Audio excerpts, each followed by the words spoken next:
नमस्कार मित्रांनो, मी उदय लाड पुन्हा एकदा स्वागत करतो आपल्या सर्वांचं आवडते यूट्यूब चॅनल शेती मित्रवर। व्हिडिओ पाहणाऱ्या प्रत्येक शेतकरी मित्राचे आणि कास्तकार बांधवाचे आजच्या व्हिडिओमध्ये मनापासून खूप खूप स्वागत। मित्रांनो, थंबनेल पाहितलं, टायटल वाचलं, हो मित्रांनो, सामान्य कास्तकार बांधवांचा सर्वात महत्त्वाचा सवाल काय सरकारच्या मनातील शेतकऱ्याबाबतीत उदासीनता निर्माण झाली आहे?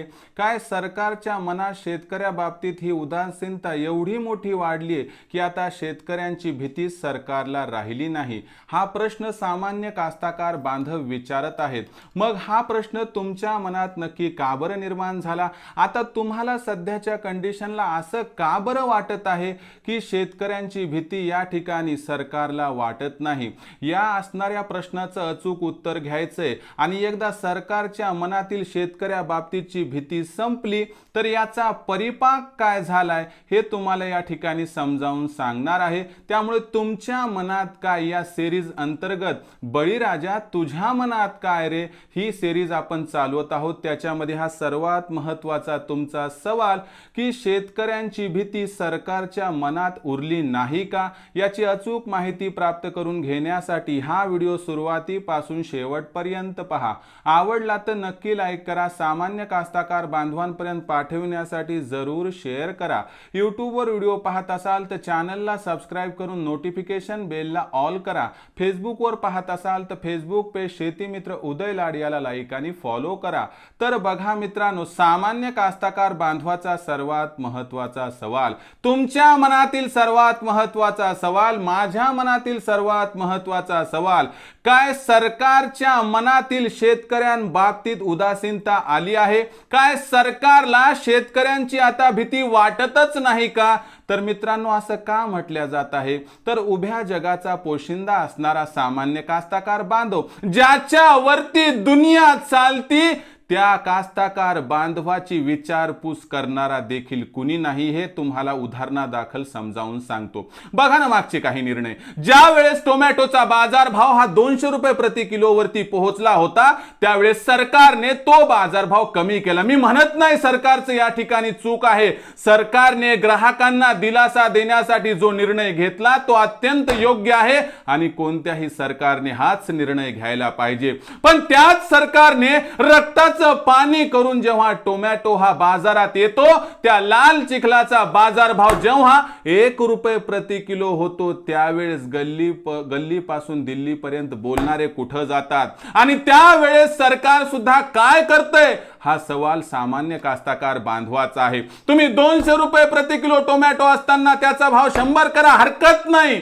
पण ज्या वेळेस 1 रुपये प्रति किलो टोमॅटो असतो, 2 रुपये प्रति किलो टोमॅटो असतो, तेव्हा त्याला द्या ना हमी भाव। त्यावेळेस तुम्ही 30 ते 40 रुपये प्रति किलो टोमॅटो करा ना खरेदी। मग हे आपलं चुकत नाही का? हे सरकारला कळायला पाहिजे। दुसरी महत्त्वाची गोष्ट की सरकारने साखरेचा बाजारभाव वाढू नये म्हणून त्याच्यावरती निर्यात बंदी लादली। आज सरकारने गव्हावर निर्यात बंदी लावली, तांदळा बाबतीत हेच आहे। बाहेरून मोठ्या प्रमाणात खाद्य तेल हे 0% आयात शुल्कावरती आयात होते, यामुळे लोंढा चालाय आणि त्याच्यामुळे देशातील खाद्यतेलाचे बाजारभाव पडले, पर्यायाने सोयाबीनचा बाजारभाव पडला। म्हणजे आज शेतकऱ्यांच्या पिकांचा बाजारभाव एवढा कमी आहे की कधी कधी तर उत्पादन खर्च सुद्धा निघत नाही। मग अशा परिस्थितीमध्ये सरकार शेतकऱ्यांबाबतीत एवढं उदासीन का झालंय? आणि हे फक्त एका सरकारचं नाही, काँग्रेस असू द्या, बीजेपी असू द्या, कोणतीही पार्टी असू द्या, आपण काय कोणत्या पक्षाचे समर्थक नाहीत किंवा विरोधक नाहीत, मुद्दा फक्त धोरणांचा आहे, नीतीचा आहे। तर या ठिकाणी महत्त्वाचा मुद्दा काय की ज्या पद्धतीने सर्व सरकार या ठिकाणी मध्यम वर्गावरती भर देतात, बाबा ग्राहक नाराज व्हायला नको, नाही तर मतदान करणार नाही। मग अशा परिस्थितीत शेतकऱ्याचं मतदान गेलं कुठं? तर याला दोष देत असताना कारणीभूत सरकार नाही तर कारणीभूत सामान्य कास्तकार बांधव हो आपण आहोत। कारण आपला दबाव गट नाही, आपण एक नाहीत आणि आपण एकट्या कुणाला मतदान देखील करत नाहीत। नाहीतर काय मजाल आहे कोणत्या सरकारची की जी आपल्याला धुडकावून समोर जातील?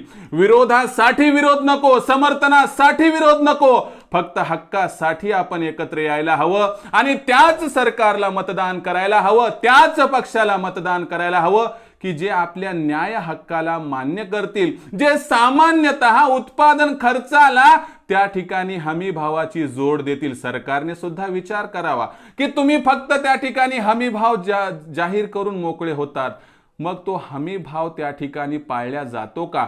त्या हमी भावावरती खरेदी उरकती का? याचा सुद्धा कधी ना कधी विचार मात्र आपल्याला करावा लागणार आहे. कारण विज्ञान कितीही प्रगतशील झालं तरी देखील पोटाला त्या ठिकाणी आपल्याला लागणार आहे ती भाकर आणि भाजीच. मग अशा परिस्थितीमध्ये सरकारला वाटतंय की शेतकरी विखुरलेला आहे, तो एकट्या मतदान कोणाला करत नाही आणि शेतकऱ्यांमुळे सरकार निवडून पण येत नाही आणि पडत नाही, ही भावना निर्माण झाल्यामुळे सरकार शेतकरी मित्रावरती लक्ष केंद्रित करत नाही. एक गोष्ट लक्षात ठेवा की कुणी येईल माझं नशीब बदलेल अशी शक्यता नाही. कास्तकार बांधवाच्या भाडीचं म्हणजे कपाळीचं 18 विश्व दारिद्र्य दूर करायचं असेल तर कुबड्यांचा सहारा घेऊन चालून जमणार नाही. न्याय हक्कासाठी आपल्याला एकत्र व्हावं लागेल आणि त्या दृष्टीनं आपल्याला हमीभाव सरकारने द्यायलाच पाहिजे. अशा पद्धतीच्या आपण काहीतरी योजना व संकल्पना आणल्या पाहिजे की आपलाही दबाव गट निर्माण होऊन आपल्या मनातील खदखद दूर होईल आणि आपल्याला सुद्धा न्याय हक्क या ठिकाणी मिळू शकेल. आज सरकारनं सर्वांना खुश करण्यासाठी योजना जाहीर केल्या. आज जर बघितलं तर 5 राज्यामध्ये निवडणुका जाहीर झालेल्या आहेत. तर राजस्थान, मध्य प्रदेश, त्यानंतर तेलंगणा, छत्तीसगड, मिझोरमला तात्पुरतं बाजूला सोडा, पण या इतर 4 राज्यामध्ये शेतकऱ्यांना खुश करणाऱ्या जास्त घोषणा झाल्या नाही. सगळ्या घोषणा मध्यम वर्गाला खुश करण्यासाठी झाल्या. मी मध्यम वर्गाच्या विरोधात आहे का? अजिबात नाही. पण उभ्या जगाचा पोशिंदा असणाऱ्या कास्तकार बांधवाचा कैवारी अखेर कुठं गेला हाच प्रश्न आहे की आमचा विठ्ठल अखेर कुठे हरवला. मग आपल्या सर्वांचा विठ्ठल अखेर कुठे हरवलाय? काय आपल्या न्याय त्या ठिकाणी मागण्या मानणारा कोणी उरलाच नाही? तर याबद्दल तुमच्याही मनातील खदखद आज व्यक्त करण्याचा प्रामाणिक प्रयत्न केला. मात्र एक गोष्ट खरी की सरकारच्या मनातील शेतकऱ्यांबाबतीची भीती मात्र नष्ट झाली, एवढं मात्र अधोरेखित होत आहे. तुम्हाला काय वाटतंय? सरकारवरती शेतकऱ्यांचा दबाव आहे अथवा नाही? सरकार कोणतीही सरकार त्यांच्या मनातील शेतकऱ्यांची भीती संपली का? तुम्ही कमेंट सेक्शनमध्ये लिहून कळवू शकतात. हा व्हिडिओ आवडला असणार त्यामुळे तात्काळ लाईक करा. सामान्य कास्तकार बांधवांपर्यंत पाठवण्यासाठी सर्वजण जरूर व्हिडिओला जास्तीत जास्त त्या ठिकाणी शेअर करा. यूट्यूबवर व्हिडिओ पाहत असाल तर चॅनलला सबस्क्राईब करून नोटिफिकेशन बेलला ऑल करा. फेसबुकवर पाहत असाल तर फेसबुक पेज शेतीमित्र उदय लाड याला लाईक आणि फॉलो करा. तर मित्रांनो, अशाच एका नवीन व्हिडिओसह मी आपला मित्र उदय लाड आपल्या सर्वांच्या आवडत्या यूट्यूब चॅनल शेतीमित्रवर मिळत राहील. तोपर्यंत माझ्या प्रत्येक शेतकरी मित्राच्या आणि कास्तकार बांधवाच्या आजच्या व्हिडिओमध्ये मनापासून खूप खूप आभार.